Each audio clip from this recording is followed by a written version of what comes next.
Joining us in the studio is someone who can tell us more about the planned super telescope.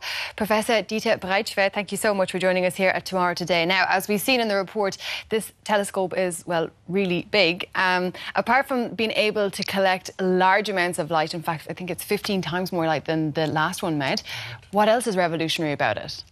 Well, I think this telescope would be a quantum leap in observational astronomy, because we can look to very large distances. We can see very dim, very faint objects that hitherto could not be seen with the telescopes we have at the moment. And therefore we can reveal structures that are much more fainter and much smaller than we could have done previously. And this will help us tremendously in our understanding of how the universe works.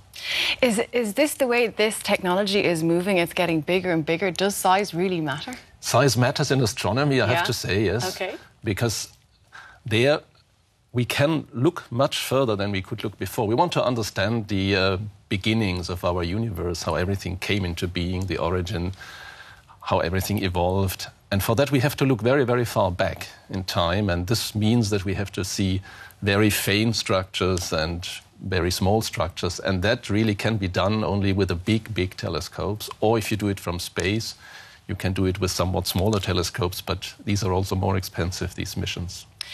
They're very expensive and they take a long time to get underway as well. I mean, they're at this now for years and they're going to be at it for the next decade as well. Why is it taking so long? Well, this is a real challenge to make a telescope that big. Of course, you have to test all the various parts. This telescope, as we have heard, is constructed by 800 segments of smaller mirror parts. Then they have to really switch together. Then you have to build a dome which has to be stable at 3,000 meters altitude, and all that is really a tremendous challenge for the engineers. Could this technology impact your field of study? I think so very much. My field of study is the evolution of galaxies, the interstellar medium, and also the star formation process. That's one of the big unsolved problems in astrophysics. And we want to look at early stages of star formation. They have been very much enshrouded by dust, and we have not seen the details of the star formation process, and that we hope we can really reveal.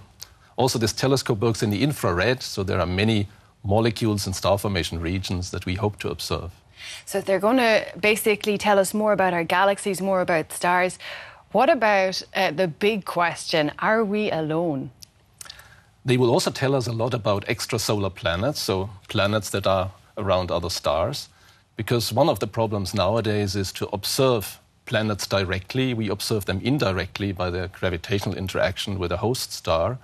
But there's also the possibility of having direct imaging of a planet. But for that reason, we have to observe very faint objects, and we need to observe also much larger distances, again, to have larger samples of planets to study these planets. And I think we will really discover more lower mass Earth-like planets than we have done so before. Professor Breitschwed, thank you very much for joining us here in Tomorrow Today. It was very interesting. It was my pleasure. Thank you very much.